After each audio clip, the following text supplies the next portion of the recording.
mendapatkan site pada seminar online kali ini dapat menyaksikan melalui YouTube channel web kami. Nah, tautan untuk YouTube channel nanti akan dikirimkan oleh host kami di chat Zoom chat-nya. Jadi silakan Bapak Ibu boleh share kepada rekan Bapak Ibu sekalian. Nah, ketiga, di akhir acara kita akan ada sesi foto bersama sebagai dokumentasi kegiatan hari ini.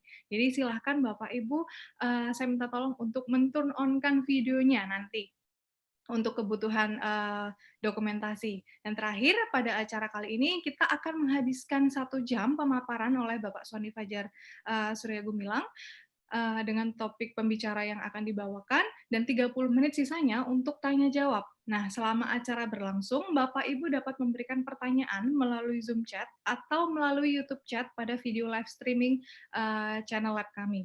Nah, langsung saja, topik kali ini adalah topik yang menarik, yaitu tentang peluang membangun bangsa dengan TIK. Tentu akan sangat banyak peluang sekali ya yang mungkin bisa didapatkan. Nah, ini akan dipaparkan ya oleh Bapak Sony Fajar Gumilang. Nah, sebelumnya saya akan membacakan sedikit tentang CV Bapak.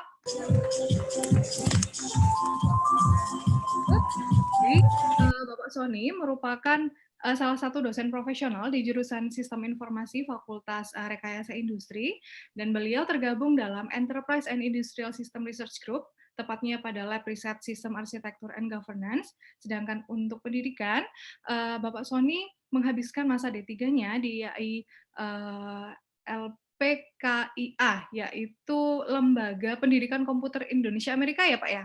Ya. Nah, di Bandung.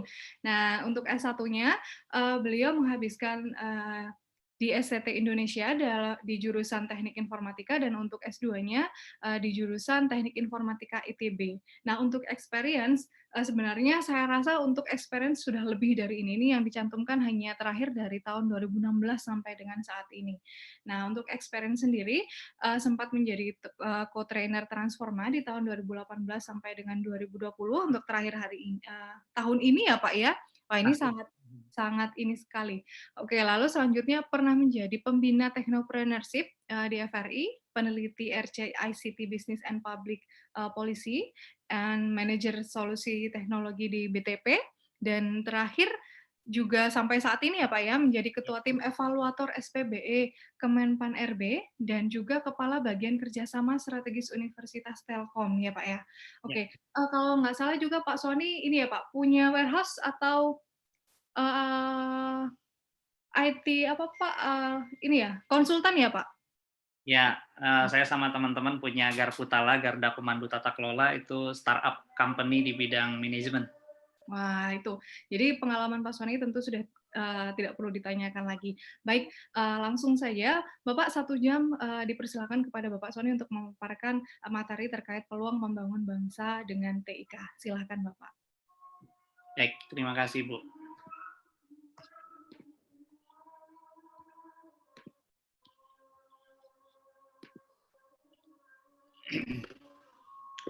Bismillahirrahmanirrahim. Assalamualaikum warahmatullahi wabarakatuh. Teman-teman bisa melihat tampilan slide yang di layar masing-masing, termasuk suara saya. Mohon izin, apakah sudah terdengar dengan jelas juga? Alhamdulillah di saya sudah Pak. Sudah. Layar juga sudah tampil ya Bu ya? Sudah Bapak, jelas sekali.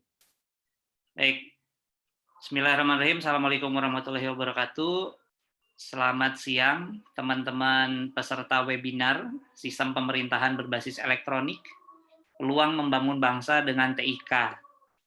Nah, ini sengaja judul ini saya ambil, dan mudah-mudahan hari ini tentunya yang bergabung punya spirit yang sama dengan saya, bagaimana kita bisa membangun bangsa dengan kepakaran kita masing-masing, baik kita sebagai mahasiswa, baik sebagai dosen, baik sebagai konsultan, pelaku dunia usaha. Kalau saya lihat di profil para peserta yang dikirimkan oleh panitia ini kita beragam sekali. Bahkan kepesertaan juga cukup banyak yang berasal dari luar Pulau Jawa juga. Mudah-mudahan yang tergabung hari ini tetap sehat, meskipun kita harus work from home, tetap produktif, terutama untuk turut serta membangun bangsa dengan basis teknologi informasi dan komunikasi. Bapak dan Ibu, saya adalah dosen tadi di Prodi Sistem Informasi. di Telkom University. Sistem informasinya ada di lingkungan Fakultas Rekayasa Industri, dan Enterprise and Industrial System itu adalah research group kami, dan kami tergabung di System and Governance Lab Research. Jadi insya Allah materi hari ini kita akan paparkan dengan susunan agendanya seperti ini, barangkali kita coba bagi. Yang pertama, kita akan membahas tentang Perpres 95 2018, yaitu regulasi yang memayungi pelaksanaan kegiatan sistem pemerintahan berbasis elektronik, atau lebih dikenal luas kalau di internasional itu kita sebutnya e-government. Kemudian nanti kita bicara sedikit tentang Smart City Program yang digagas juga oleh pemerintah melalui Kementerian Kominfo yang ada di Indonesia, yaitu tentang pelaksanaan program 100 Smart City kabupaten kota percontohan yang menjadi trigger untuk percepatan pembangunan di Indonesia. Berikutnya kemudian ada satu isu lagi, yaitu tentang terbitnya Perpres 39. Wah, mohon maaf ini salah menulis, saya harusnya 2019 ya. Jadi yang ini adalah Perpres 39 2019 tentang Satu Data Indonesia. Ini juga nanti akan kita coba gabungkan bagaimana 3 inisiatif kegiatan pemerintah ini bisa betul-betul membangun bangsa dengan TIK. Tentunya nanti kita coba lihat juga stakeholder yang terlibat, karena tadi portofolio peserta itu ada mahasiswa, ada dosen, peneliti, kemudian sektor swasta, konsultan, begitu ya. Kira-kira di mana peran kita untuk bisa turut serta membangun bangsa dengan TIK ini. Nah, kemudian nanti akan lebih banyak saya berikan contoh kasus, mohon izin Bapak Ibu, para peserta semua, bahwa saya punya beberapa pengalaman baik sebagai dosen, baik sebagai pelaksana tim project, selama berkiprah di Telyu ataupun di luar Telyu, bersama-sama dengan kementerian dan berbagai stakeholder lainnya untuk bisa turut serta membangun bangsa ini. Kemudian nanti terakhir tadi ada diskusi yang akan kita bahas satu persatu. Baik, kita mulai dengan materi yang pertama, yaitu tentang Perpres 95 2018 tentang sistem pemerintahan berbasis elektronik. Bapak dan Ibu, tentunya kalau saya lihat dari profil peserta, banyak sebetulnya Bapak Ibu dosen dari perguruan tinggi lain. Hanya memang mungkin belum berkesempatan bersama-sama teman Menpan untuk join sebagai konsorsium perguruan tinggi yang terlibat di dalam implementasi sistem pemerintahan berbasis elektronik. Jadi memang kami diminta dari mulai tahun 2018 bersama-sama dengan Kemenpan RB itu ada UI, kemudian ada UGM, kemudian ada Telkom University, kemudian ada PENS, dan terakhir Gunadarma. Nah, terakhir di tahun ini kemungkinan akan bergabung ITS Surabaya. Jadi 6 perguruan tinggi, kalau berdasarkan nanti PKS tahun 2020 ini, itu yang memang secara intens melaksanakan kegiatan dengan teman-teman Kemenpan RB untuk mendorong percepatan SPBE ini. Nah, apa sebetulnya yang dimaksud dengan SPBE atau biasa kita kenal dengan istilah tadi yang kita sebut e-government? Pada intinya SPBE itu adalah penyelenggaraan pemerintahan yang memanfaatkan teknologi informasi dan komunikasi. Kunci akhirnya adalah memberikan layanan kepada para pengguna SPBE. Jadi siapa yang menjadi pengguna tentunya bisa sektor pemerintahan itu sendiri, bisa masyarakat, bisa bisnis, dan sebagainya. Nah, tujuannya SPBE ini dilakukan dalam konteks menjamin keberlangsungan penyelenggaraan pemerintahan itu sendiri. Nah, di dalamnya ada beberapa hal yang harus kita bisa lihat. Jadi ada unsur rencana anggaran biaya untuk penyelenggaraan SPBE, kemudian proses bisnisnya, dan seterusnya sampai yang ketujuh adalah unsur tentang layanan SPBE. Nanti kita lihat lebih dalam di slide berikutnya apa sih yang harus kita lakukan untuk proses memberikan layanan dengan basis Perpres 95 2018 tentang SPBE ini. Nah, di dalam SPBE ini juga ada beberapa panduan pelaksanaan manajemen yang seharusnya dilakukan oleh organisasi pemerintah untuk konteks pelayanan tadi. Dari mulai bagaimana kita harus melihat manajemen risiko, bagaimana kita menangani proses manajemen keamanan informasi yang sudah jadi isu, dan keseluruhan sampai dengan proses audit TIK itu sendiri. Nah, ini yang disebut dengan kelompok manajemen SPBE. Nah, oleh karenanya Bapak dan Ibu, kalau sempat kemarin melihat ada kegiatan ajang komunikasi dan sosialisasi SPBE, kerjasama Telyu dengan teman-teman Kemenpan, kita saat ini sedang melaksanakan webinar series 1, 2, 3 setiap hari Rabu, jadi ada reboan, itu membahas tentang pedoman manajemen risiko yang memang sudah diterbitkan peraturan Menpan nomor 5 tahun 2020, hasil kerjasama kolaborasi Telyu dengan teman-teman Kementerian Pan-RB sebagai turunan dari Perpres 95 2018 ini. Jadi insya Allah hari Rabu depan itu kita akan melaksanakan kegiatan Rabu terakhir sebelum Idul Fitri untuk kegiatan sosialisasi tentang pedoman manajemen risiko yang menjadi bagian tidak terpisahkan dari Perpres 95 ini. Nah, kita coba lanjut Bapak dan Ibu. Apa sebetulnya yang harus menjadi layanan SPBE? Layanan pemerintahan itu secara global kita bisa bagi menjadi dua kalau berdasarkan pada Perpres 95. Yang pertama adalah layanan administrasi pemerintahan, yaitu proses di mana sebuah layanan yang biasanya digunakan untuk proses layanan kegiatan administrasi para ASN itu sendiri, termasuk antar unit, antar organisasi perangkat daerah atau OPD, seperti contoh misalkan, bagaimana mereka satu sama lain bisa saling berkirim surat. Makanya biasanya mungkin ada yang pernah mengenal, Kominfo mengeluarkan aplikasi namanya Simaya. Kemudian ada layanan e-planning, di mana setiap pemerintahan itu harus membuat perencanaannya. Bahkan kalau dari mulai menjaring aspirasi, ada nama aplikasi e-Musrembang. Kemudian nanti ada e-planning dengan berbagai nama. Ada nama Krishna, ada Sakti, dan sebagainya. Itu contoh aplikasi yang dihasilkan untuk menunjang proses terjadinya layanan administrasi pemerintahan. Nah, kemudian yang kedua, ada yang kita sebut sebagai layanan publik, yaitu layanan pemerintahan yang memang orientasinya adalah melayani masyarakat. Baik itu masyarakat dalam hal ini warga negara, baik itu warga masyarakat dalam hal ini adalah pelaku industri, dan seterusnya. Nah, sehingga kalau kita lihat pengelompokan di sini, layanan SPBE itu tadi kalau berbicara kepada masyarakat, contohnya ada e-lapor, kalau sempat melihat Bapak dan Ibu sekarang. Di Jakarta pernah ada Clue yang disupport oleh teman-teman pelaku startup pada saat zamannya Pak Ahok. Kemudian misalnya di Bandung, Pak Ridwan Kamil membuat terobosan inovasi bagaimana teman-teman masyarakat di Jawa Barat bisa membayar pajak kendaraan bermotor dengan kontribusi sangat mudah yang dilakukan dengan pembayaran melalui Bukalapak misalnya.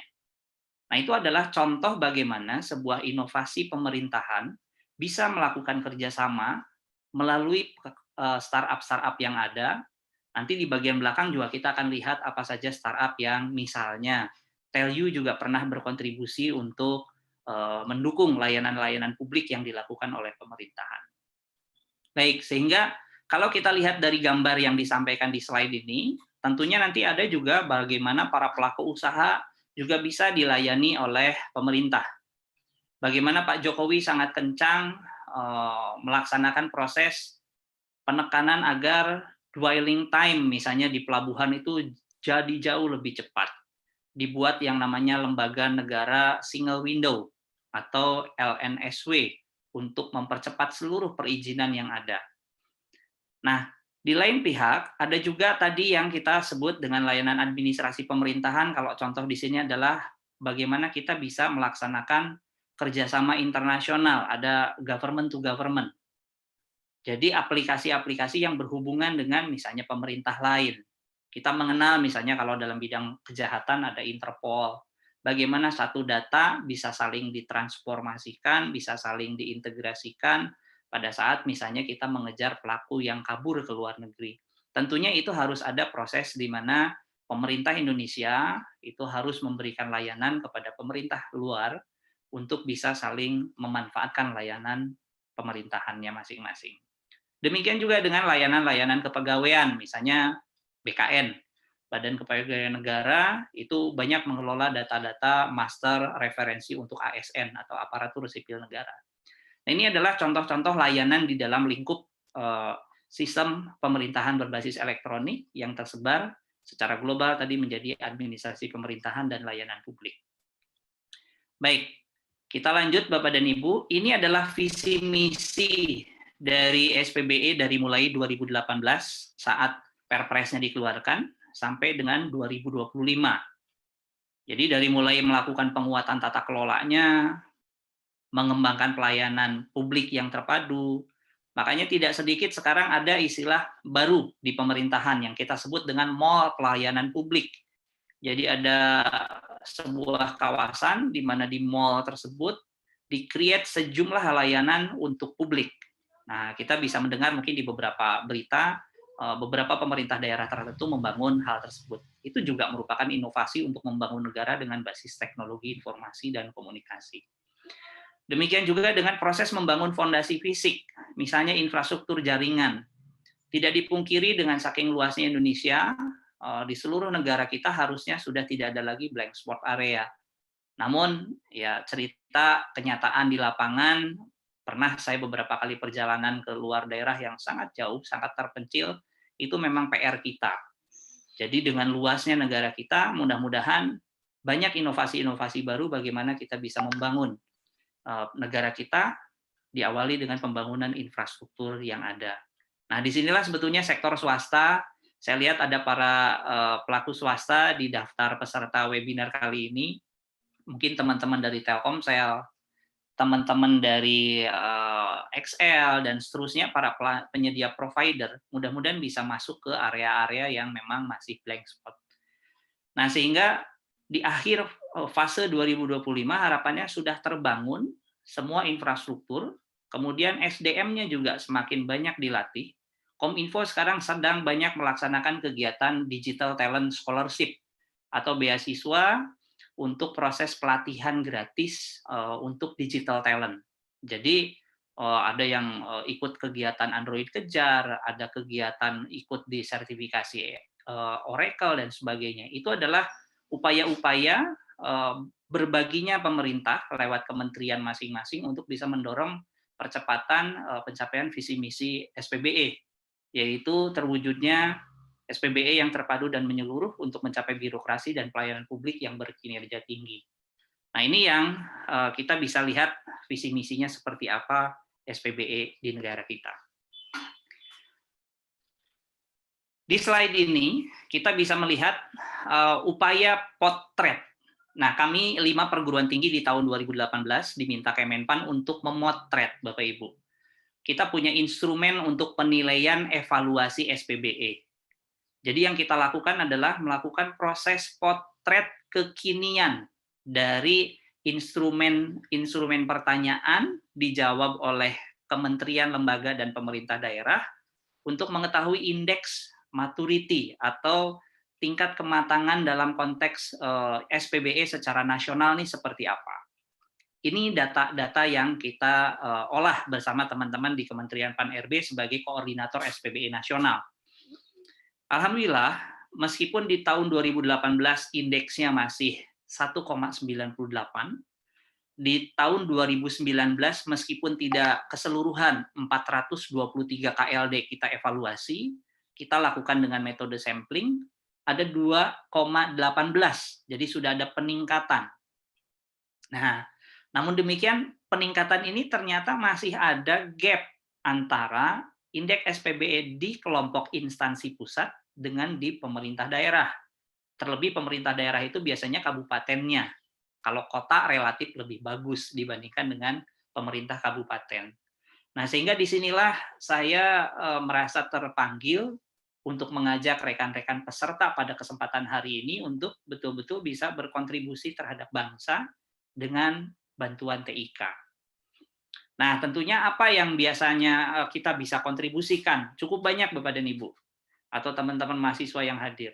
Jadi bisa kita membuat satu aplikasi, bisa kita berkontribusi membangun infrastruktur, bisa kita berkontribusi misalnya membuat proses evaluasi terhadap jaringan keamanan dari komunikasi data dan seterusnya.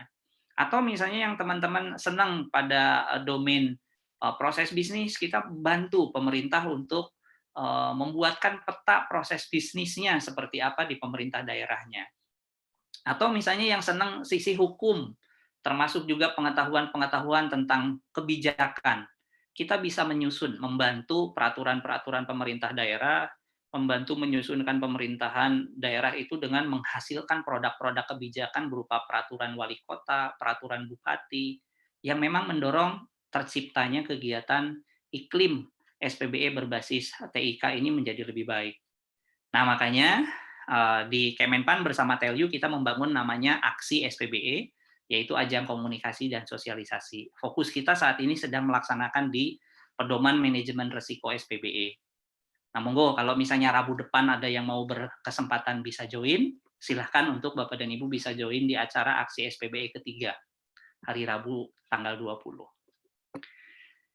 Slide ini, Bapak dan Ibu, saya coba tunjukkan satu case study dari pemerintah Provinsi Jawa Barat, di mana Kang Emil, selaku Gubernur Jawa Barat, dengan ICT leadership beliau yang kuat, beliau bekerja sama dengan Diskominfo, tentunya sebagai leading sektor pengelola IT, bahkan membuat unit khusus, kalau di Jawa Barat itu dengan nama JDS, yaitu Jabar Digital Services, dengan visi dapat terwujudnya Jawa Barat, juara lahir batin dengan inovasi dan kolaborasi.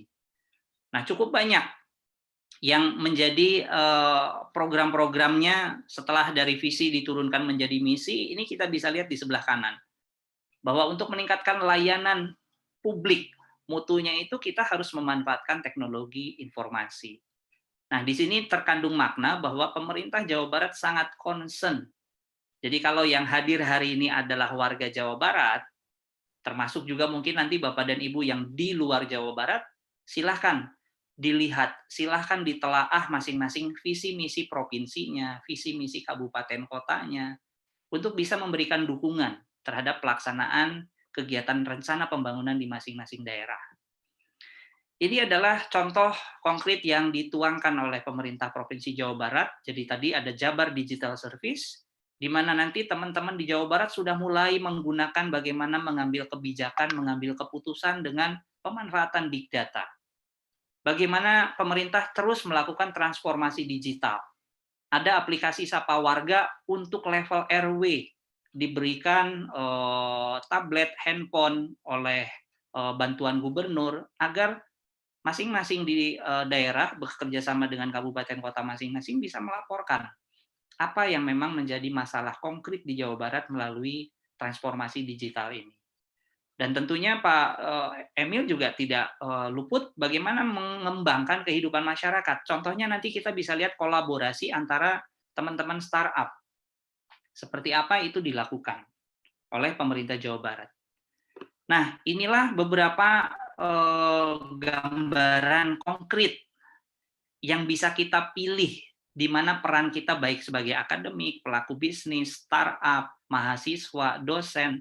Kalau di Jawa Barat sudah punya beberapa inisiatif program untuk menciptakan Jabar Digital Profile. Dari mulai bagaimana ceritanya kita berharap ada One Data One Map. Bagaimana nanti ada layanan comment center sebagai semua pusat kendali berbasis data.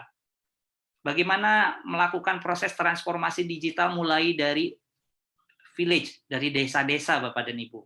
Bagaimana kita bisa membuat sebuah warga masyarakat itu sudah mulai aware dengan konteks digital. Bagaimana pemerintah juga bisa berkolaborasi dengan startup.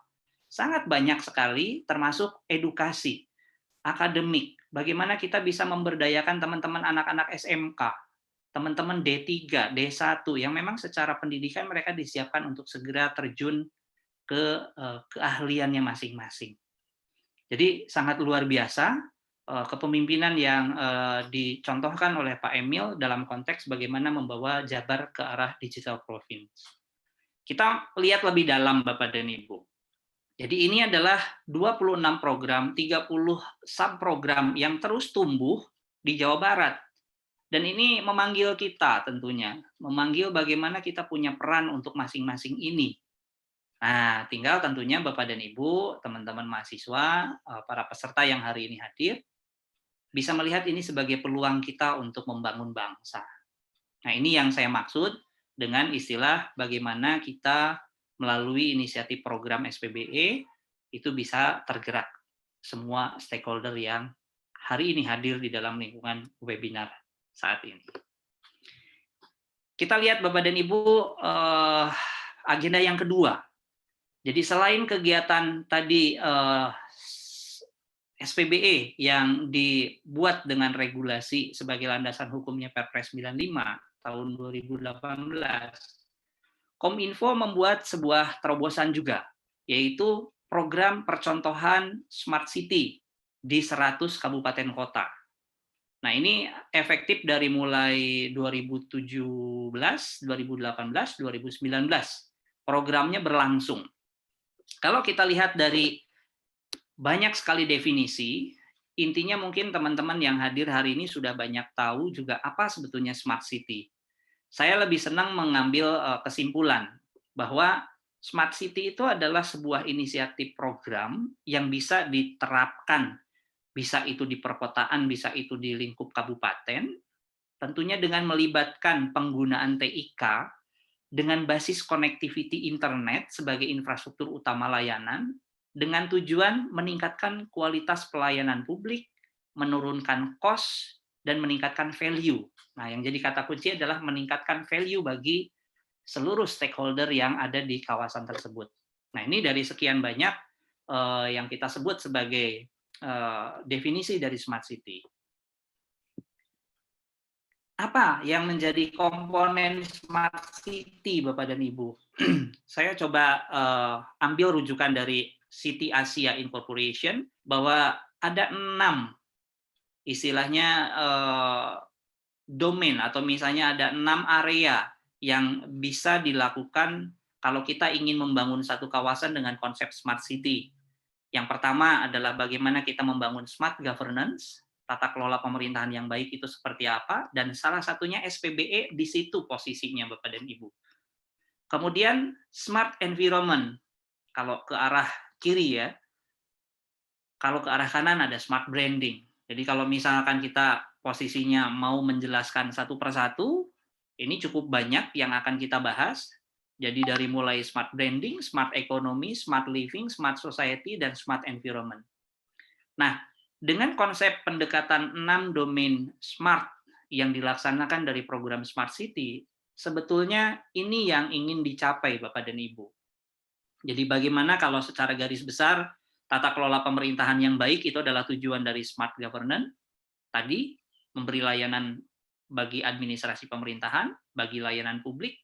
Kemudian kalau berbicara smart branding, bagaimana misalnya sebuah kawasan itu bisa di-branding. Ingat Bandung, ingat apa? Nah, biasanya guyonnya kan ingat peyem gitu ya, mudah-mudahan bukan diplesetkan jadi peyempuan katanya begitu. Ingat Bandung, ingat sebuah ikon misalnya Pasopati. Nah, itu misalnya sebuah contoh bagaimana sebuah kota membranding dirinya sendiri. Ingat Bandung, ingat FO, Factory Outlet. Nah, itu bisa mendorong smart economy dengan branding kalau belanja fashion ke Bandung. Nah, itu contohnya.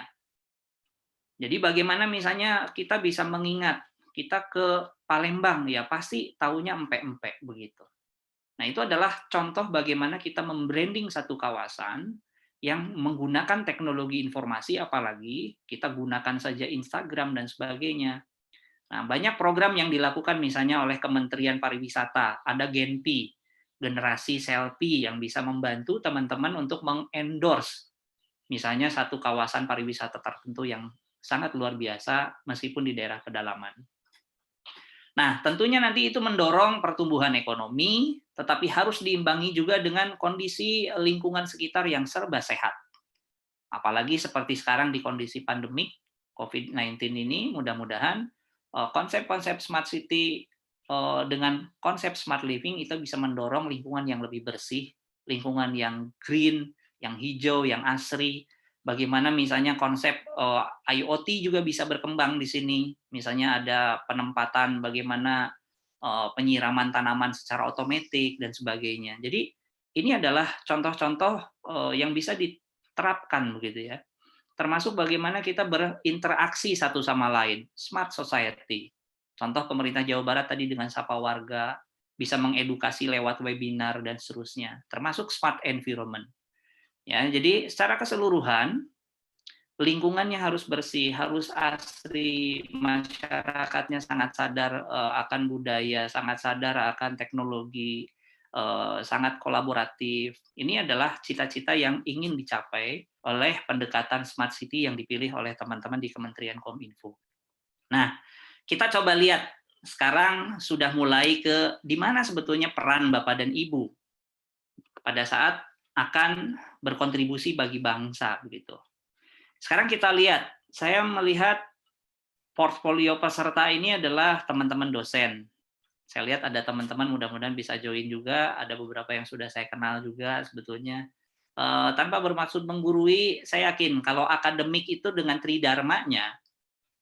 Jadi yang pertama kegiatan Abdi Mas, tentunya kita bisa menyelenggarakan webinar untuk mendorong misalnya perubahan digital transformasi para ASN yang mungkin masih ada beberapa yang gagap teknologi dan seterusnya. Kita berikan bimbingan-bimbingan teknis. Bagaimana sih misalnya melaksanakan proses evaluasi keamanan informasi.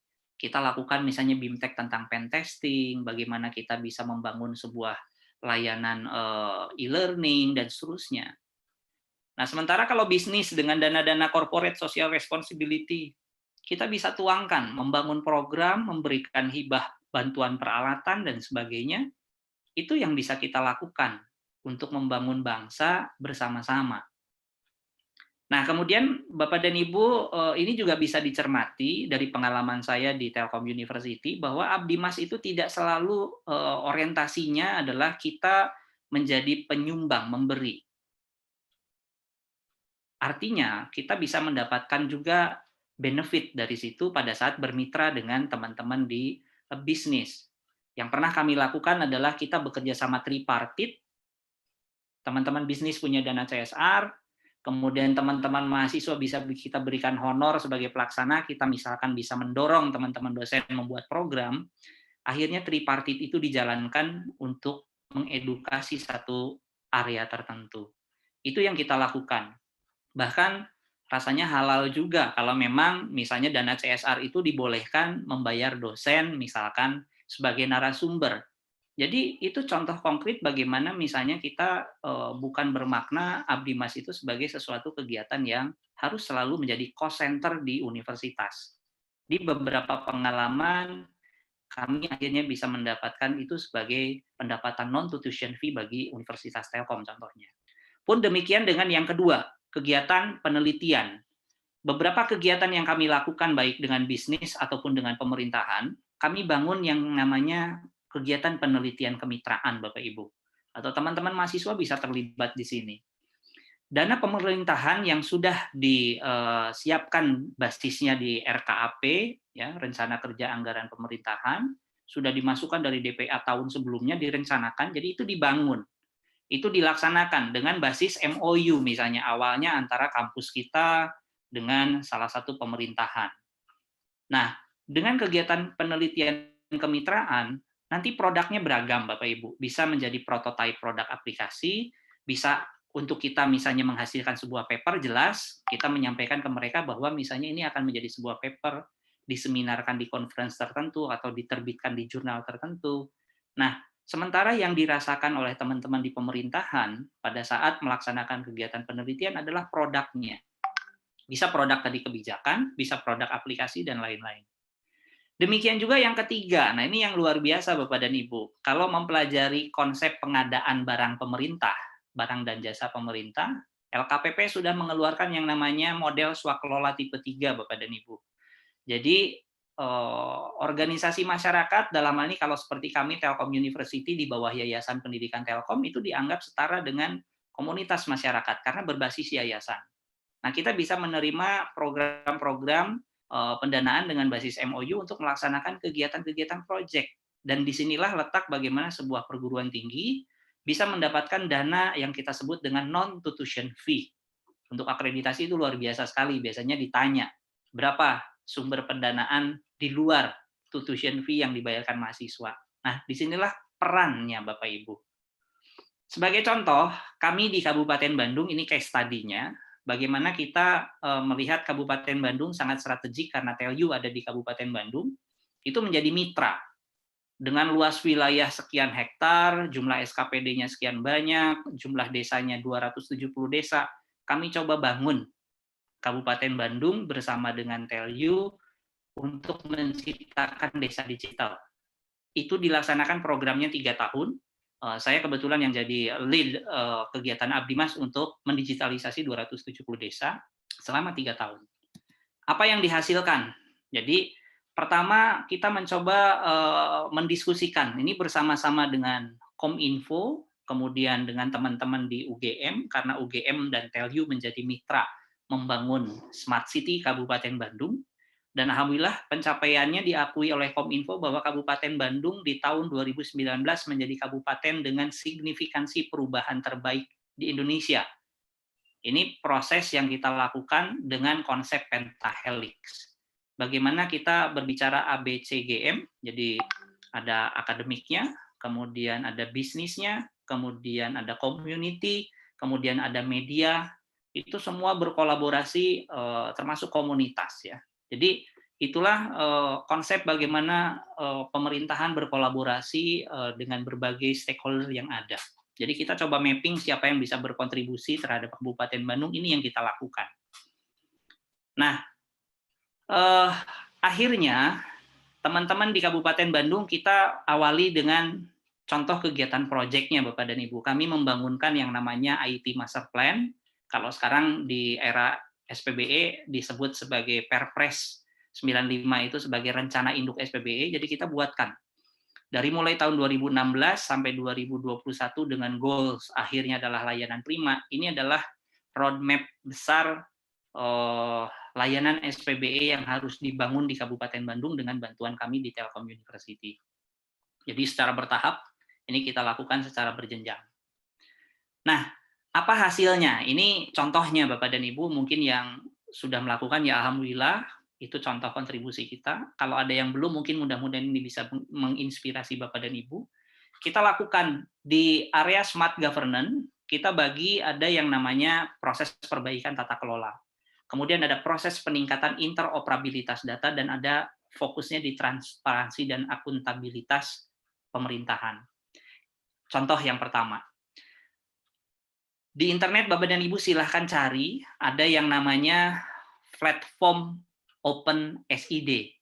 Di situ ada teman-teman penggerak komunitas Open SID atau layanan sistem informasi desa. Kita gunakan itu sebagai platform open source yang digunakan di Kabupaten Bandung untuk membenahi smart governance. Yang kita lakukan pertama adalah kita membantu membantu pemerintah desa dengan mengirimkan mahasiswa, dikawal dosen untuk bisa terus mengawal desa. Satu, menginstalasi servernya, menginstalasi aplikasi Open SID-nya, memberikan pelatihan untuk proses bagaimana mengisikan data, sehingga proses data-data yang ada di data wilayah administrasi, data dalam KK, dan seterusnya ini bisa terinstalasi dan terisi.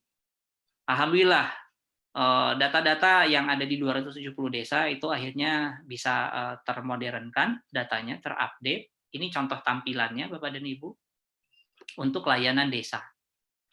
Kemudian di area yang kedua, interoperabilitas data. Setelah datanya tadi betul-betul bisa digunakan, kalau memang sudah divalidasi dengan pendekatan Perpres 39 SDI, bagaimana kita bisa berkontribusi ke dalam data Indonesia dalam satu portal. Karena pemerintah Indonesia dengan Open Government Initiative itu ingin kita punya satu set data yang secara nasional validitasnya sudah diakui kebenarannya, itu bisa tergabung di dalam satu portal data. Itulah sebabnya kenapa ada Perpres 39 SDI yang memang harus juga menjadi isu kita yang ingin berkontribusi di pemerintahan.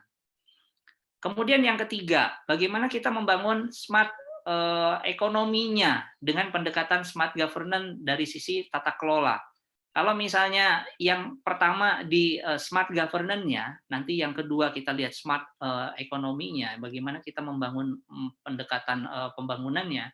Kalau ini lebih bagaimana ke arah amanah KPK bahwa setiap dana desa itu harus setiap periode dilaporkan kepada warga masyarakatnya.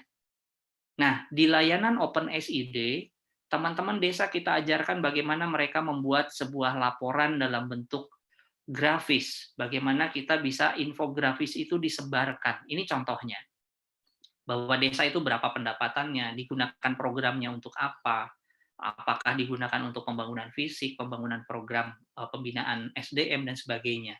Ini adalah contoh bagaimana amanah KPK didorong dengan pendekatan TIK bisa disebarluaskan kepada warga di kawasan desa tertentu. Ini yang kita lakukan di area smart governance, Bapak dan Ibu.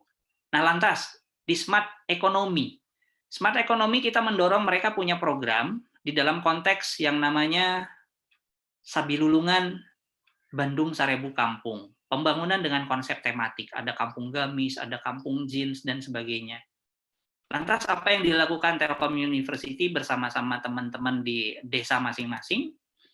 Kita bangun juga dari roadmap yang dibuatkan oleh teman-teman Bapeda, di mana kita mulai kontribusinya. Di 2017-2018 kita membangun tadi layanan portal desanya. Bagaimana mereka bisa memperlihatkan ada produk-produk apa di desanya, dipublish, dipasarkan, ada yang hebat di kopi, ada di Jelekong itu lukisan, itu yang terus di-endorse oleh teman-teman untuk mendorong pariwisata dan ekonomi kreatifnya. Ini yang dilakukan Bapak dan Ibu di dalam konteks TELU membina teman-teman di Kabupaten Bandung. Nah, ini yang ketiga tadi. Jadi yang pertama tadi SPBE, yang kedua adalah Smart City Program, yang ketiga adalah SDI atau Satu Data Indonesia. Tadi sudah samar-samar saya jelaskan bahwa Satu Data Indonesia ini digunakan sebagai panduan untuk penyelenggaraan tata kelola data yang baik, sehingga pengambilan keputusan menjadi lebih terarah, menjadi lebih benar karena basisnya data. Itu yang diharapkan, Bapak Ibu. Silakan diunduh, nanti kalau dicari di internet, Perpres 39 itu berbicara apa? Berbicara cita-cita bagaimana data di Indonesia tidak ada lagi ada perbedaan, tidak ada lagi kesulitan dalam konteks mencari data, dan sudah dipastikan validitas kebenaran datanya. Makanya nanti kalau yang areanya memang suka di area data, nanti kita bisa lihat definisinya bahwa Satu Data Indonesia pada hakikatnya adalah nanti harus diawali dengan proses bagaimana kita menyusun standar data. Bagaimana kita punya metadata, bagaimana kita bisa menginteroperabilitaskan data agar dari satu data di satu lembaga bisa dipergunakan, dibagi pakaikan kepada pemerintahan lain, kepada unit lain, kepada masyarakat, dan seterusnya. Ini adalah konsep yang luar biasa bagaimana kita mulai mengawali dari perbaikan data. Nah, termasuk iklan Bapak dan Ibu, besok pukul 9 sampai pukul 11 saya juga diminta di teman-teman Transforma itu ada integrasi SPBE dan SDI Integrated Approach judul webinarnya. Nah, silakan nanti bisa dilihat juga karena saya diminta teman-teman Transforma juga untuk menyampaikan materi terkait dengan bagaimana integrasi SPBE dengan SDI. Acaranya besok. Jadi itu iklan sedikit Bapak dan Ibu, monggo kalau ada yang mau join. Nah, lantas Bapak dan Ibu, ini adalah gambaran tentang bagaimana kolaborasi SPBE, Smart City, dan SDI. Tadi contohnya di Jawa Barat, punya yang namanya rencana membangun comment center. Nah, ini saya sedikit cerita agak miris Bapak dan Ibu. Perjalanan saya di kegiatan Kementerian Pan-RB, saya keliling hampir ke targetnya yang tadi disebutkan 423 lembaga, baik di kementerian, pemerintah provinsi, pemerintah daerah. Kita keliling pada saat melakukan evaluasi, istilahnya visitasi. Saya mirisnya begini Bapak dan Ibu, banyak anggaran yang sudah dikeluarkan oleh pemerintah daerah, mereka membangun yang namanya comment center, apapun namanya, apakah itu City Operation Center, mau nyebutnya comment center, ada yang nyebutnya spesifik tertentu tapi saya nggak berani menyebutkan namanya gitu ya. Tetapi apa yang terjadi Bapak dan Ibu? Dengan mengeluarkan hampir misalnya biaya sekitar sekian miliar begitu untuk membangun gedungnya, fasilitas infrastrukturnya, tapi tidak lain. Yang saya temukan adalah big screen isinya nothing. Ibarat beli televisi, Bapak dan Ibu nggak ada siarannya, bisa dibayangkan. Itu yang membuat saya miris. Nah, bagaimana sebetulnya akhirnya itu terjadi? Ya, pasti karena memang satu, tidak ada datanya, dua, tidak ada layanan aplikasinya, sehingga proses pengambilan keputusan menjadi sia-sia karena tidak ada data dan aplikasi yang mendukung. Sehingga yang ditampilkan di comment center ya tidak lain hanya situs-situs saja, situs para OPD, di dalamnya hanya one way untuk menyampaikan berita saja, tidak ada aplikasi lain yang memang mendorong bagaimana misalnya melihat keadaan tertentu di satu kawasan, di mana titik rawan kejahatan, di mana misalnya titik rawan macet, yang bisa dikendalikan dari comment center. Bagaimana misalnya kita bisa memetakan secara spasial, kemiskinan ada di mana, jumlah orang yang misalnya belum bekerja ada di mana paling banyak. Nah, harapannya dengan adanya satu data untuk pembangunan, ditampilkan dengan pendekatan program Smart City dengan basis SPBE, itulah yang diharapkan. Nah, sehingga kalau kita lihat dalam gambaran konteksnya, integrated dan interoperability dari SPBE menjadi penting untuk mendukung seluruh layanan. Bagaimana pendekatan Smart City ini akhirnya bisa mendorong pertumbuhan ekonomi, bisa membranding kawasan, dan semua data bisa kita peroleh dengan pendekatan Internet of Things, ya, 4.0 banyak digaung-gaungkan. Bagaimana juga kita disupport oleh big data yang dianalitik untuk proses mengambil keputusan. Sebuah konsep yang sangat indah, meskipun punya challenge yang harus betul-betul dikawal oleh kita semua insan-insan TI di Nusantara. Jadi ini adalah gambaran ideal bagaimana kita mengintegrasikan SPBE, Smart City, dan SDI di dalam satu konsep. Nah, semua orang harus berperan di sini, Bapak dan Ibu. Baik, ini contohnya. Kalau Bapak lihat, mungkin yang pernah masuk juga ke kawasan comment center ini tentunya tahu di mana, ini di Kota Bandung. Mudah-mudahan saya berharap sudah mulai, meskipun sudah Pak Emil tidak bertanggung jawab di Kota Bandung karena sudah di level yang lebih tinggi, tapi kita berharap bahwa ini adalah sesuatu yang memang harusnya mendorong untuk proses mengambil keputusan. Jadi teman-teman di pemerintahan Kota Bandung sekarang mudah-mudahan bisa memanfaatkan ini untuk mendorong percepatan pertumbuhan Kota Bandung misalnya.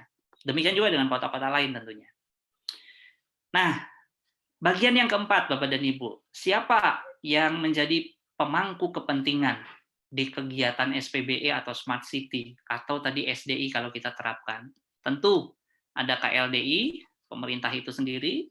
Nah, ini kepada Dewan yang terhormat, ini harapannya bisa punya kebijakan-kebijakan yang pro rakyat dengan basis TIK. Itu harusnya kita juga kalau punya koneksi dengan teman-teman di legislatif, begitu harusnya mendorong mereka mengesahkan beberapa support istilahnya perencanaan daerahnya begitu ya, yang memang lebih pro untuk meningkatkan IT. Kemudian karyawannya ya tentunya adalah ASN-ASN-nya, termasuk juga dengan P3K istilahnya ya, pegawai dengan perjanjian kontrak kerja. Kemudian warganya, warga baik di kotanya, di desanya, baik termasuk warga negara asing, warga Indonesia. Kemudian komunitas, ya NGO. Kita nyebutnya kalau di Jawa Barat atau di Kominfo ada relawan TIK contohnya. Kami pada saat di Kabupaten Bandung bekerja sama dengan para relawan TIK. Di Sukabumi, kami dibantu oleh para teman-teman yang tergabung di Pramuka, Bapak dan Ibu. Kalau dulu saya tergabungnya di Pertisaka Kencana, BKKBNKB, di sana ada Pertisaka, sakanya Saka TIK, di bawah Diskominfo. Nah, itu luar biasa. Jadi bisa kita membantu dengan teman-teman komunitas. Kemudian bisnis ya, tentunya tadi dengan dana CSR gitu ya, kita bisa mendorong. Akademik tentunya Bapak Ibu dosen, kemudian community, tadi non-government, jadi bukan LSM yang recokin saja, tapi harusnya ikut membantu begitu ya. Contoh LSM yang sangat bagus kan seperti ICW, bagaimana mereka turut serta membangun KPK. Nah, jadi bukan yang istilahnya hanya merecokin pemerintah, minta jatah ini itu proyek ke swasta, itu yang kurang bagus ya NGO di Indonesia. Nah, kemudian startup. Nah, startup nanti kita lihat ada sisi di mana startup perannya seperti apa, termasuk media partner. Nah, dengan demikian Bapak dan Ibu, seluruh layanan tadi baik government to citizen dan seterusnya dengan dukungan ICT leadership yang kuat seperti contoh Pak Emil, maka kita juga wajib mendorong kepala-kepala daerah untuk sangat melek IT dan memanfaatkan IT. Nah, itu tugas kita Bapak dan Ibu. Nah, sehingga masuk ke fase materi akhir, di mana misalnya posisi startup, ini sebagai contoh Bapak dan Ibu. Startup, kalau saya sebut sebagai booster inovasi SPBE, alhamdulillah kalau di Telyu kita punya yang namanya Bandung Technopark. Karena Telyu bercita-cita menjadi world class university dengan ciri khas di entrepreneurial. Itu sebabnya saya dialokasikan di FRI, di fakultas pernah membimbing teman-teman pelaku startup, jadi pembina technopreneurship. Kami punya 3 semester, 4 dengan TA, untuk pendekatan TA berbasis pelaku startup, kita buat panduan dan sebagainya. Bagaimana mendorong mereka untuk bisa akhirnya berkontribusi lewat jalur startup. Mereka punya company sendiri, punya income sendiri, menyelesaikan, membantu masyarakat dengan masyarakat yang punya masalah. Nah, ujungnya di sebelah kanan kita bisa lihat Bapak dan Ibu, ini adalah contoh-contoh produk-produk startup yang sudah dihasilkan dari Telkom University. Jadi ada Dream Tour, ada Automatic Pilot Store, ini berbicara di Moka, kalau pernah Bapak dan Ibu mendengar, layanan kasir begitu ya. Elektra 4D ini berbicara mengenai bagaimana pendekatan 4 dimensi pada saat di-scanning dengan augmented reality di dalam lingkungan kaos atau misalnya di dalam lingkungan gambar-gambar tertentu. Ini adalah produk yang saya bimbing secara langsung, bahkan teman-teman Labako, mahasiswa asal Wajo, nanti kita bisa lihat apa itu Labako, Gojeknya Indonesia di Sulawesi, tepatnya di Sulawesi Selatan di Kabupaten Wajo. Ini adalah produk yang saya punya sendiri, Garputala, Garda Pemandu Tata Kelola. Kami berbicara di konteks manajerial, bagaimana mengawal strategic level untuk sebuah company dengan pendekatan balance scorecard. Kita bangun sebuah aplikasi untuk memandu tata kelola company. Kemudian ada Corpora ID. Ini adalah teman-teman startup di bidang akademik. Pernah mungkin mendengar sekolah, Corpora, e-learning system, dan Pak Jaja kalau di teman-teman Aptikom itu sangat intens ya. Ini teman-teman Corpora yang kami hasilkan dengan studia aplikasi berbasis Moodle yang terus dikembangkan dan seterusnya. Ada Long Read RFID, ini adalah startup yang berbicara di dalam konteks hardware untuk proses bagaimana mengidentifikasi satu barang misalnya ya untuk bisa diidentifikasi dengan tapping system atau non tapping system. Kemudian ada Smash, nanti kita lihat ada apa Smash. Ini pengelolaan bank sampah di Indonesia, ada sistem catat aset, yuk cetak di bidang desain untuk mencetak barang-barang handicraft untuk seminar dan sebagainya.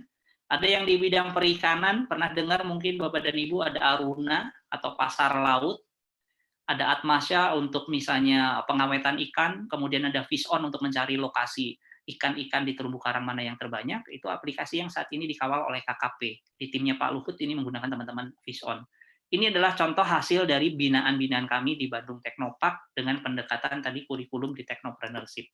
Ini hasilnya Bapak dan Ibu. Alhamdulillah bank sampah yang dikelola oleh Bank Sampah ID, teman-teman MySmash, itu sekian banyak, sudah tersebar di seluruh Indonesia, didanai oleh Danone, didanai oleh Unilever, jadi kerjasama Abdimas dengan teman-teman startup ini berlangsung. Ini contoh bagaimana teman-teman ISMES bekerjasama dengan pemerintah daerah. Contohnya ini di Kota Bandung. Jadi mereka sudah dipercaya bagaimana misalnya mengelola bank sampah, sampah jadi berkah, itu program mereka, teman-teman bisa bayar listrik dengan sumbangan-sumbangan sampah yang dikelola oleh teman-teman pengelola bank sampah di kawasan RW, RT tertentu. Alhamdulillah ini di Pemkot Jabar, ya, Pemprov Jabar, Pemkot Bandung, NTB, Bantul, dan seterusnya. Ini contoh lain, Bapak dan Ibu, dari luaran hasil riset. Jadi kalau tadi itu startup, ini adalah riset. Research Center di Telkom University, ada Adwitek namanya, di timnya Pak Hoirul, pernah membantu teman-teman di Kota Padang, mengisikan konten kebencanaan di Padang. Karena waktu itu Padang sangat diguncang gempa yang luar biasa dahsyat. Akhirnya teman-teman di Adwitek ini berkontribusi untuk menerapkan hasil riset mereka untuk aplikasi kebencanaan yang ditaruh di Comment Center. Ini peresmiannya, jadi bagaimana sebuah riset center bisa dikontribusikan ke pemerintah daerah setempat. Demikian juga dengan Labako, ini yang tadi saya sebut. Jadi teman-teman di Fornesia, ini nama timnya, sudah menghasilkan 2 aplikasi untuk pemerintah Wajo di di Sulawesi Selatan. Persis ini teman-teman yang saya bimbing sendiri, mendobrak dominasi Grab dan Gojek itu di Sulawesi. Jadi mereka punya istilah penamaan aplikasinya Labako, bahasa lokal mereka tentang Bemor atau Bentor begitu ya. Kemudian mereka juga membangun aplikasi Baruga untuk mensupport penanganan COVID-19. Jadi ini contoh bagaimana anak-anak muda yang punya semangat bergabung di dalam startup, mereka bisa bekerja sama dengan pemerintahan. Kemudian ini contoh lain, Mas Menteri masih dulu jadi CEO-nya Gojek, bagaimana bekerja sama dengan Pak Anas di Banyuwangi. Mereka punya yang namanya Gancang Aron, membantu Dinas Kesehatan menghantarkan obat kepada pasien di titik tertentu dengan layanan Gojek-nya. Bagaimana mereka bisa punya pesta kuliner GoFood, bekerja sama dengan pemerintah daerah setempat, dalam hal ini Pak Azwar Anas, untuk mendongkrak teman-teman yang pelaku usaha kuliner bisa dikenal, bisa mendapatkan peningkatan ekonomi. Transportasi taksi lokalnya dikerjasamakan dengan armada go-kart. Itu adalah bukti konkret bagaimana sebuah kolaborasi startup dengan pemerintahan yang bisa dilakukan. Nah, di akhir ada 3 hal yang biasanya saya gunakan pada saat mengawal teman-teman di pemerintahan, bahwa mereka harus sadar bahwa menghasilkan sesuatu itu tetap dengan konteks yang pertama, harus melihat orangnya. Jadi tadi ada konsep pentahelix, ada akademik, bisnis, government, community, dan media itu harus sadar dengan peran masing-masing, berkontribusi untuk bangsa. Pembenahan di sisi proses, mereka benahi dulu proses bisnisnya, jangan ada ego sektoral di masing-masing perangkat daerahnya. Itu yang sangat luar biasa, sangat mendarah daging Bapak dan Ibu. Nah, kita orang luar harapannya ke pemerintahan itu bisa mendorong terjadinya kolaborasi di antara mereka. Tidak ada ego sektor lagi. Termasuk dalam pemanfaatan data pada akhirnya. Kemudian bagaimana mereka juga terus harus kita update dari sisi teknologi. Nah, ini adalah PR kita Bapak dan Ibu. Mahasiswa bagaimana mentransformasikan tadi pengetahuan-pengetahuannya. Jadi dengan pendekatan PPT, People Process Technology, proses improvement di pemerintahan kita harapannya dapat dilakukan. Baik, Bu Fitriana, sesuai dengan waktu mudah-mudahan agak tergesa-gesa 45 menit, mudah-mudahan bisa diterima dengan jelas apa yang dipaparkan. Saya kembalikan ke moderator, ini kontak saya, monggo kalau Bapak dan Ibu ingin berkomunikasi. Masuk ke sesi berikutnya mungkin ya, dipimpin oleh Ibu Fitriana untuk beberapa pertanyaan. Terima kasih Bapak dan Ibu untuk sementara teman-teman mahasiswa yang bergabung. Saya kembalikan sementara ke pembawa acara. Baik Bapak, terima kasih. Topik yang sangat menarik sekali. Mungkin Bapak Ibu yang ingin memberikan pertanyaan, silahkan Bapak Ibu dapat melalui Zoom chat ataupun YouTube chat dengan mengidentifikasikan namanya dan juga instansinya lalu pertanyaannya. Oke, baik, ini mungkin ada beberapa pertanyaan yang sudah masuk, Bapak. Ya. Yang pertama dari Bapak Derajat Wiryawan, ISA Lecturer dari BINUS Jakarta, terkait dengan implementasi SPBE, bagaimana proses pelaksanaan di level bawah, misalnya pengembang atau developer, karena dalam SPBE pengembangan aplikasi itu ada 2, yaitu umum dan khusus. Ya. Nah, bagaimana penentuan pemilihan seorang pengembang atau perusahaan yang dipilih dalam pengembangan SPBE? Adakah syarat atau prasyarat tertentu yang dibutuhkan? Begitu, Pak. Baik, terima kasih Pak Derajat, pertanyaannya sangat luar biasa. Memang betul bahwa dalam konteks Perpres 95 aplikasi itu dibagi 2. Ada yang disebut dengan aplikasi umum dan aplikasi khusus. Bagaimana teman-teman bisnis bisa terlibat, teman-teman akademik bisa terlibat. Sebetulnya intinya yang pertama, aplikasi umum didefinisikan sebagai aplikasi yang bisa dibagi pakaikan dengan format penggunaan yang luas. Jadi artinya kalau misalnya contoh tadi saya menyebutkan aplikasi e-planning, kemudian e-budgeting, pemerintah melalui Kementerian Keuangan misalnya sekarang sedang membangun ada dengan code name tertentu aplikasi Krisna misalnya ya. itu dibangun untuk bisa akhirnya dibagi pakai. Karena yakin hampir semua pemerintahan di daerah, kalau levelnya itu pemerintah daerah adalah kabupaten atau misalnya kota tertentu, punya generik atau kesamaan alur proses. Meskipun secara real kalau kami lihat di lapangan, ada kebijakan-kebijakan otonomi daerah juga yang berbeda, yang pada akhirnya aplikasi kadang yang sudah dibangun oleh Kabupaten A sebagai aplikasi umum misalnya, klaster aplikasinya, itu pada saat diminta untuk dibagi pakaikan, ternyata tidak bisa secara otomatis digunakan juga di kabupaten lain. Padahal kunci dari SPBE adalah berbagi pakai, di mana kalau satu daerah sudah menggunakan anggaran pemerintah daerah setempat atau APBN, itu harusnya aplikasi itu bisa dibagi pakaikan. Nah, pada akhirnya apa yang dilakukan oleh kabupaten lain yang menerima? Satu, disitulah bisa kita customizing. Disitulah mungkin letak teman-teman yang tadi software developer, konsultan, akademik riset gitu ya, melakukan proses riset untuk menyesuaikan alur proses bisnis selama dokumentasi aplikasinya baik. Nah, sehingga yang sering kita dorong kepada pelaku penyedia aplikasi harusnya teman-teman itu satu mendokumentasikan dokumen teknis aplikasinya. Dan itu harusnya sudah menjadi persyaratan pada saat pengadaan. Kemudian yang kedua, membuat manual book pelaksanaan bagaimana mengimplementasi sistemnya, menggunakannya, termasuk source code-nya. Jadi harus dibagikan, karena pada saat kita beli dengan anggaran pemerintah daerah atau pemerintah pusat, itu harusnya bisa kita peroleh source code-nya. Kemudian sudah menyediakan juga layanan interoperabilitas data, entah dengan format JSON, ya, RESTful, begitu, untuk bisa mendorong tadi terjadinya interoperabilitas data yang bisa di-share untuk mendukung SDI tadi. Jadi kalau ada aplikasi lain yang bisa berkoneksi dengan aplikasi tersebut itu tidak lagi sulit untuk bisa mengeluarkan data. Kemudian yang kelima biasanya pentestnya. Jadi aplikasi itu harusnya juga sudah sangat aware dengan sisi keamanan. Nah, sehingga Pak Derajat, posisi kalau misalnya kawan-kawan yang di akademik, di konsultan, software house, bagaimana bisa berkontribusi? Tentunya satu, proses pengadaannya kita lihat apakah nilainya memang harus melaksanakan tender, apakah misalnya bisa pemilihan langsung dengan tipe swakelola 3 tadi contohnya gitu, kita harus tahu seperti apa model pengadaan barang dan jasanya. Pada saat kita misalnya memang harus tender, ya berarti kita ikuti mekanisme tendernya atau lelang proyeknya. Kalau memang bisa penunjukan langsung dengan tadi pendekatan MOU, silahkan, selama akhirnya bisa berkontribusi. Nah, ada polemik di sisi aplikasi memang yang sempat kita diskusikan juga dengan teman-teman BPPT. Contohnya pada saat saya diundang bersama teman-teman tim evaluator, bagaimana nih peluangnya kalau begitu nanti semua diproduksi oleh pemerintah, komunitas pembuat software jadi tidak ada pekerjaan seolah-olah karena semua dibuat oleh pemerintah. Tidak sebetulnya. Yang akan kita bangun, yang kita arahkan di pemerintah pusat lewat isu SPBE adalah kita membuat single requirement standar.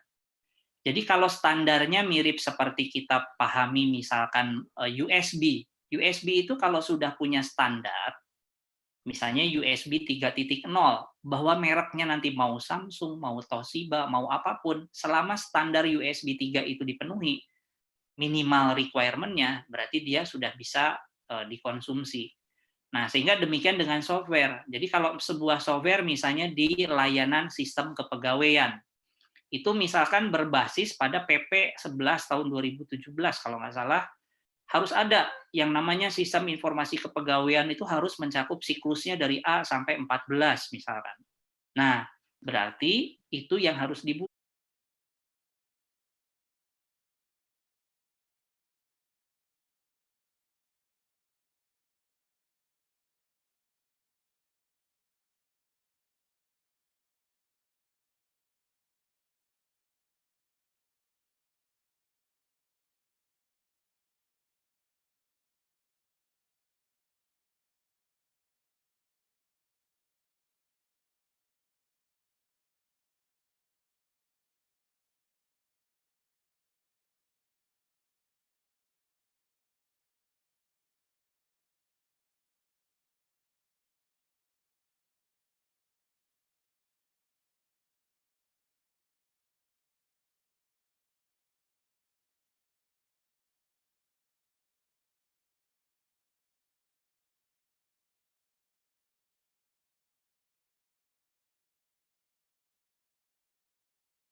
karakteristik baik dari demografi, geografis, dan lain-lain sebagainya di Indonesia lebih pas dengan benchmark ke negara mana ya Pak? Gitu. Oke. Baik, sebetulnya tidak juga dikatakan sebagai konsep sentralisasi karena pemerintah melalui Menpan sebagai koordinator SPBE nasional sebetulnya tetap nanti bisa memberikan istilahnya kebebasan berinovasi. Makanya kalau di domain yang kedua di dalam evaluasi itu di situ ada pertanyaan seputar inovasi proses bisnis terintegrasi. Jadi artinya di situ masih ada ruang gerak pemerintah daerah dengan otonominya masing-masing untuk membuat inovasi-inovasi yang memang mungkin tidak terpikir oleh pemerintah pusat. Jadi tidak juga.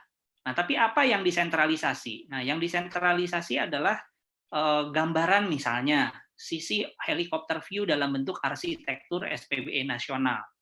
Tahun ini sedang disusun arsitektur SPBE nasional oleh Menpan sebagai leader, kemudian terbagi ada arsitektur teknologi oleh teman-teman di Kominfo ya untuk infrastruktur, arsitektur keamanan oleh teman-teman BSSN ya, kemudian ada arsitektur proses bisnis itu di Menpan itu sendiri.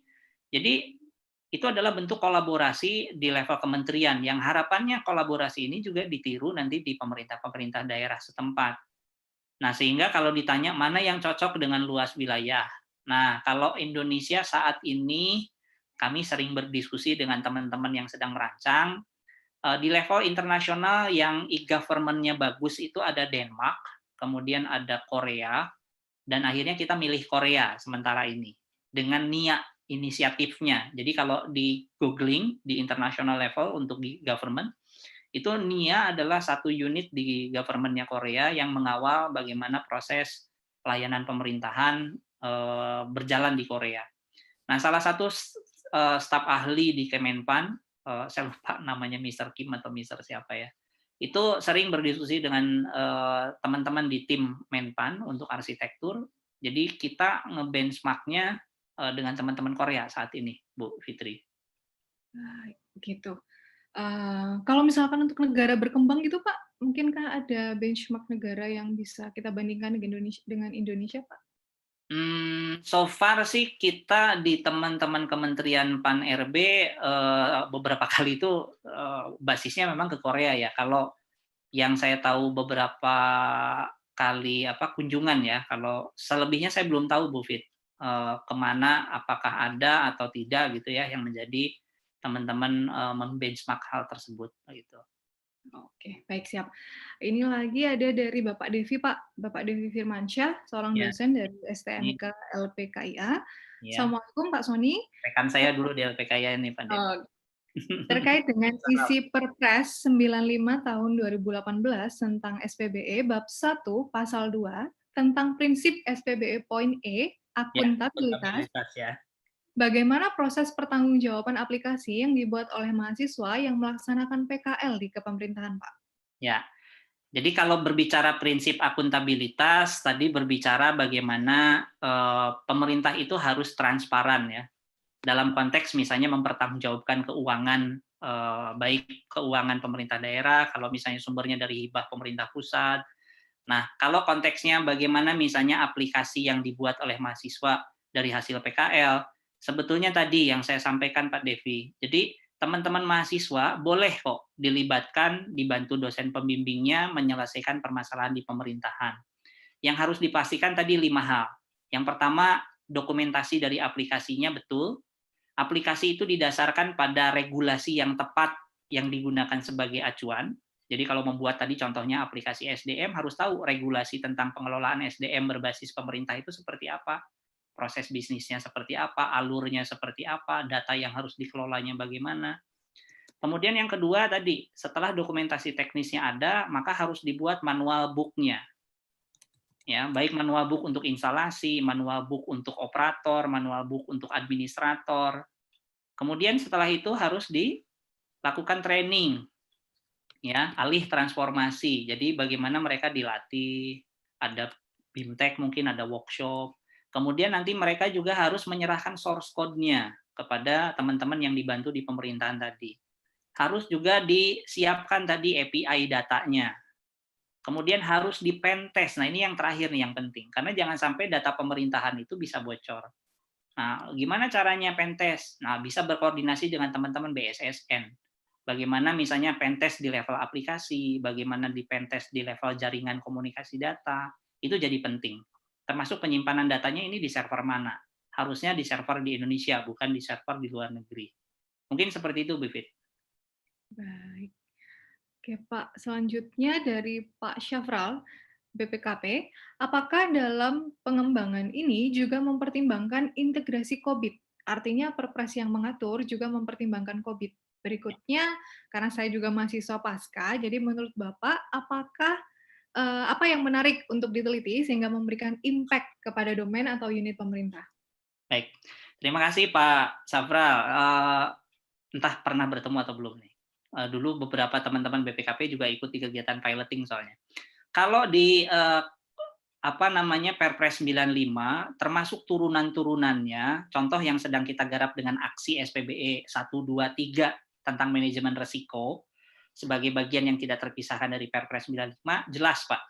Jadi dokumentasi standar internasional COVID baik dari mulai COVID 5 ya, pada saat di manajemen risiko itu kita pakai 111 skenario COVID 5 for risk.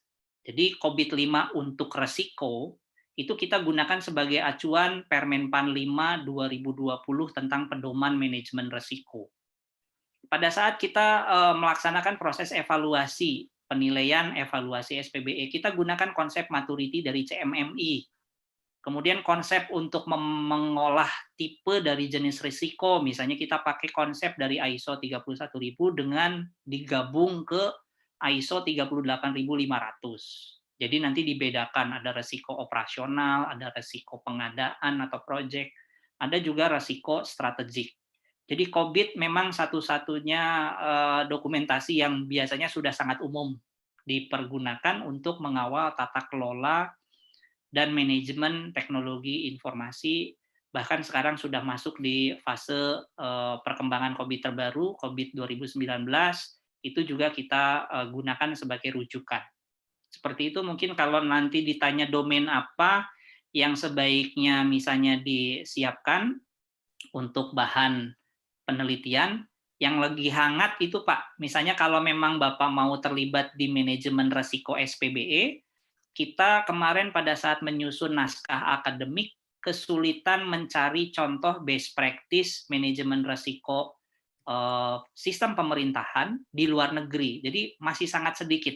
Nah, kalau Bapak berkenan tadi mau meneliti itu, sangat punya dampak untuk bisa berkontribusi di bidang keilmuan manajemen risiko di level pemerintahan dengan penerapan bidang TIK. Begitu Bu Fit. Baik. Selanjutnya Pak, ada pertanyaan dari Bapak Akmal Junaidi dari Universitas Lampung.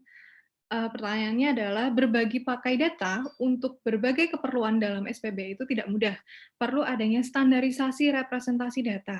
Sejauh mana isu ini sudah diterapkan, terutama dari sisi pemerintah sebagai pihak yang memiliki otoritas. Mungkin sehingga tidak ada terjadi ini ya Pak, redundansi data atau misalkan aplikasi-aplikasi yang dibuat tapi ternyata profisinya sama, seperti itu. Baik, sesuai dengan 4 prinsip tadi Pak Akmal ya, Unila, terima kasih. Hari Selasa nih saya diminta ketemu sama teman-teman Unila nanti. Ada webinar dengan teman-teman Unila. Intinya adalah yang pertama dengan Perpres 39 SDI, pemerintah sekarang melalui Bappenas. Jadi sebagai pembina di level nasional itu Bappenas, Badan Perencanaan dan Pembangunan Nasional, bersama teman-teman di BPS, Badan Pusat Statistik Nasional juga, harus mengawal Perpres SDI nomor 39 tersebut dengan tadi, yang pertama memang harus disiapkan standar datanya. Kemudian yang kedua metadatanya. Kemudian yang ketiga interoperabilitasnya. Nah, minimal dengan 3 itu saja sebetulnya sudah bisa kita lihat bahwa pemerintah mulai aware tentang data. Jadi betul yang harus disiapkan pertama kali oleh pemerintah daerah beserta dengan pemerintah provinsi, pemerintah pusat, dalam hal ini kementerian lembaga, adalah duduk bersama.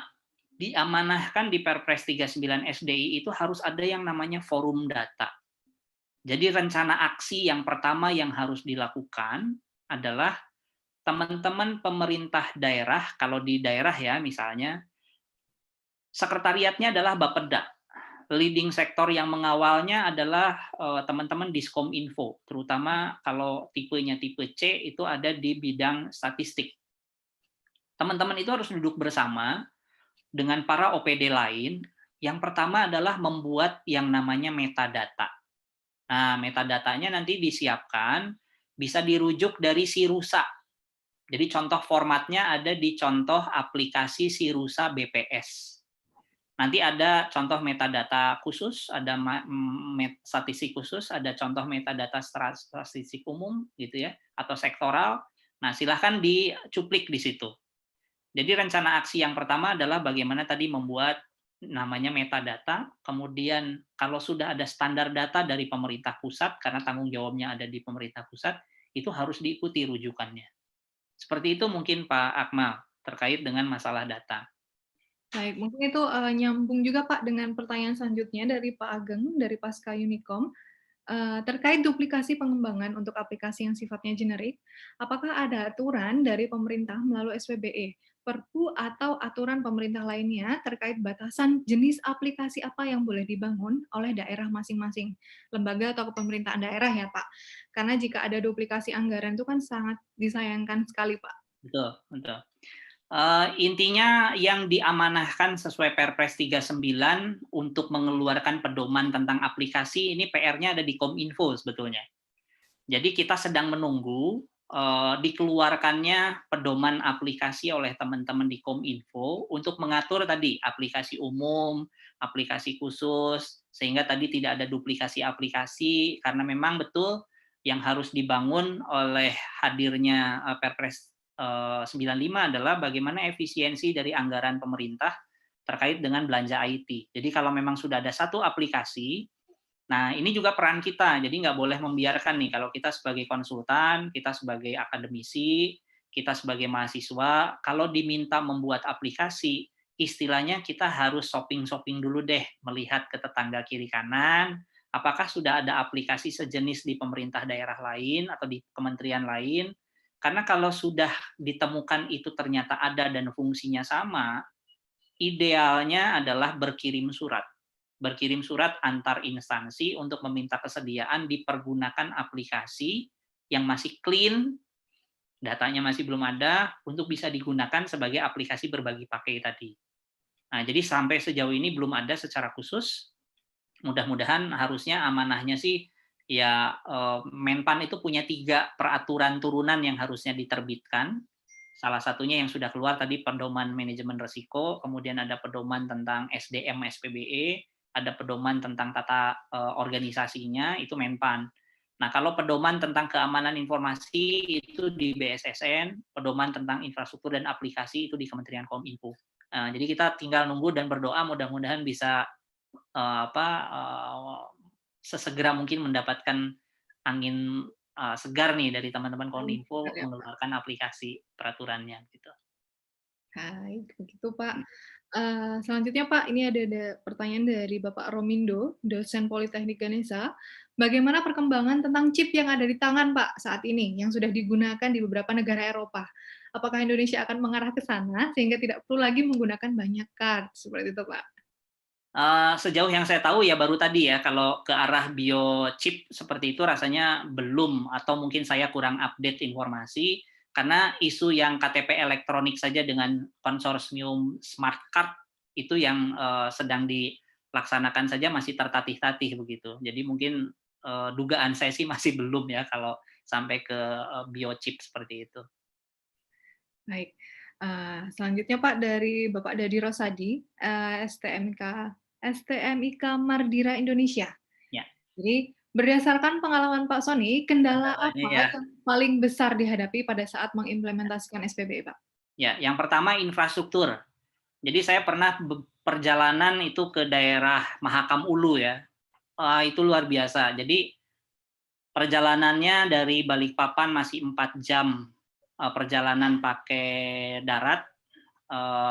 Kalau nggak pakai mobil itu harus 12 jam sebetulnya. Kalau menyusuri sungainya itu sekitar 7 jam ke Hulu Mahakam.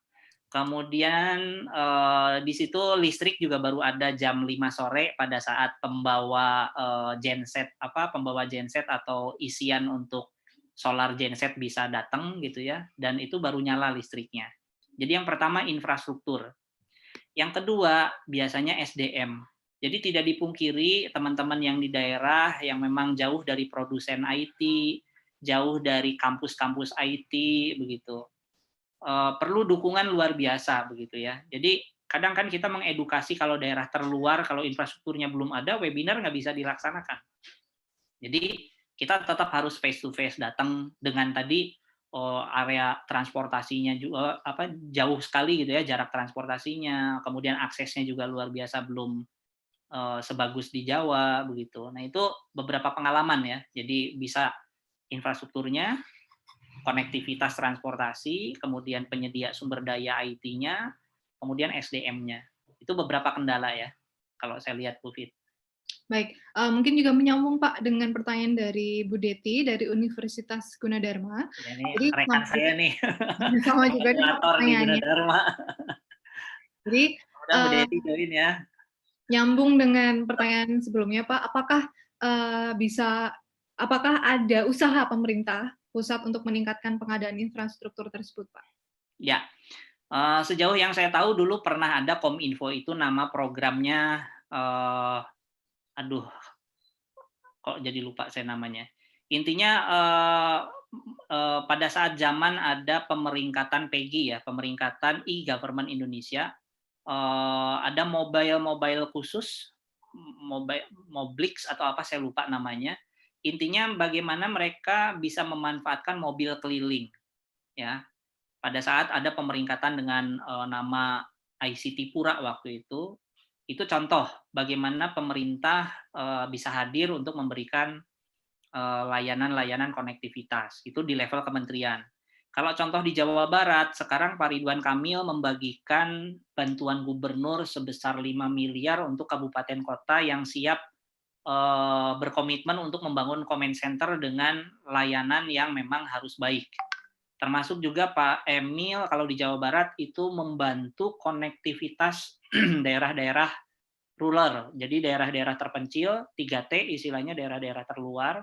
Contohnya yang saya tahu kemarin dengan teman-teman Diskominfo di provinsi, itu di daerah Sukabumi ya, Ciletuh, itu dibangun ada konektivitas tower untuk bisa berkomunikasi data lewat jaringan wireless. Itu contoh bagaimana pemerintah hadir untuk membangun connectivity. Nah, saya justru mengajak nih teman-teman di bisnis. Saya lihat peserta dari Telkomsel, ada peserta dari Indosat, mungkin dari Icon Plus ya, kalau dari PLN anak perusahaannya. Justru harusnya juga banyak mensupport dengan dana CSR mengkoneksikan infrastruktur. Insya Allah lah kalau kita berkontribusi untuk masyarakat, layanan bisnisnya juga akan berkah, akan banyak juga akhirnya pelanggan baru di kawasan tersebut. Karena biasanya bisnis masih hitung-hitungan gitu kalau saya lihat gitu ya, begitu tidak mungkin banyak pengguna provider tersebut setelah dibangun kan mungkin hitung-hitungannya rugi dan sebagainya gitu.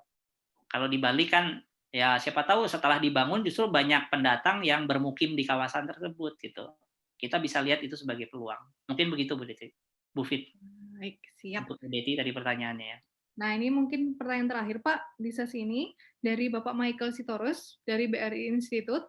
Ya. Bagaimana best practice terhadap risk management pada fintech, Pak? Baik, kalau risk management di fintech, yang pertama tentunya teman-teman startup yang membangun fintech sudah jelas ya Pak, kalau sepengetahuan saya harus terdaftar di OJK, itu syarat pertama. Kemudian pada saat yang bersamaan, rasanya secara teknis, aplikasi fintech itu juga harus terdaftar sebagai aplikasi di Kementerian Kominfo melalui pemerintah daerah, kalau misalnya itu startupnya ada di daerah, didaftarkan di Dinas Kominfonya.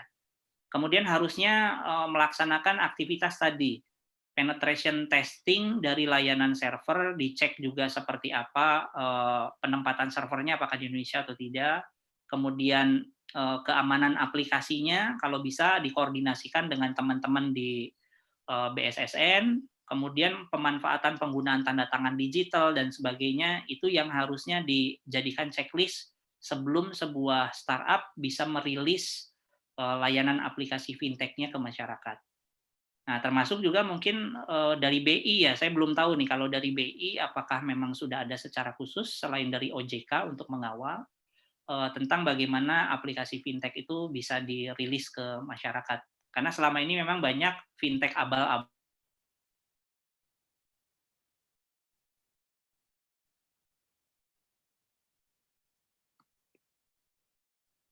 data-data pelanggannya yang bocor gitu ya. Sering kita dapat WA karena memang mungkin telat bayar 1 bulan, tiba-tiba seluruh datanya dan sebagainya itu di-broadcast kemana-mana. Nah, itu mungkin contohnya Pak Sitorus, mudah-mudahan bermanfaat jawabannya. Baik, punten Pak, tadi dari BRI Institute Pak. Oh iya, sorry, dari BRI Institute ya. Ya. Ya, mungkin itu pertanyaan terakhir dari sesi ini Pak. Apakah kira-kira ada ini Pak tambahan dari Pak Sony terkait materi atau pemaparan hari ini?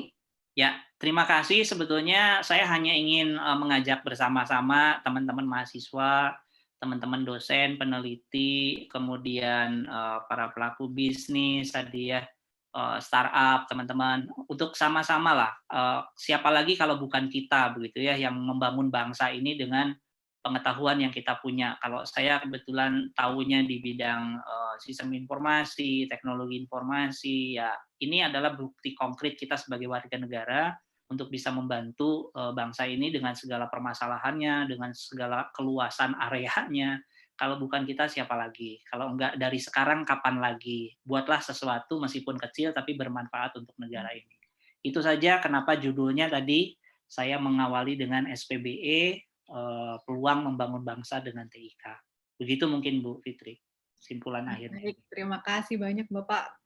Sangat banyak sekali informasi dan juga knowledge sharing ya yang kita dapatkan hari ini, Bapak Ibu sekalian. Baik, sebelum kita akhiri untuk sesi kali ini, saya ingin minta tolong kepada Bapak Ibu karena kita mau foto bersama untuk sesi dokumentasi. Saya minta tolong untuk men-turn on-kan videonya. Jadi akan saya screenshot. Ya, termasuk kalau promosinya silakan Bapak dan Ibu yang mau bekerja sama dengan TELU. Saya juga soalnya di bagian kerjasama strategik, jadi makanya di belakangnya latarnya SPIO, Strategic Partnership dan International Office. Itu posisi saya sekarang, jadi nanti bisa berkomunikasi di lain waktu mudah-mudahan. Baik, nanti juga ada email dari Pak Sony juga ya Pak ya, nanti Ya. akan dicantumkan melalui materinya. Nah ya, materi dan sertifikat nanti akan dikirimkan melalui email Bapak Ibu sekalian maksimal 2 minggu. Jadi kami usahakan sebelum 2 minggu itu juga akan dikirimkan melalui email Bapak Ibu sekalian, termasuk nanti kami minta tolong untuk Bapak Ibu mengisi feedback sehingga nanti akan ada kegiatan-kegiatan serupa dengan ide-ide yang lebih segar dari saran Bapak Ibu sekalian. Baik, untuk sesi foto bersama akan saya screenshot, akan ada 4 halaman. Saya mulai dari halaman pertama. Silakan Bapak Ibu tersenyum lebar. Baik, 1, 2, 3. Selanjutnya 1, 2, 3. Baik, selanjutnya 1, 2, 3. Wah, ada Pak Zen juga tuh teman-teman di Aptikom, Pak Devi, nuhun. Halaman terakhir 1, 2, 3. Baik, terima kasih Bapak Ibu atas partisipasinya hari ini. Terima kasih sekali. Baik, sekali lagi untuk e-sertifikat dan juga materi, termasuk juga dengan form feedback, nanti akan kami kirimkan melalui email Bapak Ibu sekalian. Sekali lagi saya ucapkan terima kasih. Terima kasih Pak Sony atas sharing knowledge-nya. Sama-sama Bu Fitri, terima kasih sudah melit. Saya lihat ada Pak Yogi juga, nuhun Pak Yogi sudah gabung nih, teman-teman. Baik, ini sepertinya juga dari instansi-instansi yang ini ya Pak ya. Oke, terima kasih Bapak Ibu. Sekali lagi kita akhiri pertemuan kali ini. Assalamualaikum warahmatullahi wabarakatuh. Waalaikumsalam warahmatullahi wabarakatuh. Atur nuhun sadayana Bapak Ibu, terima kasih Bu Fitri, terima kasih.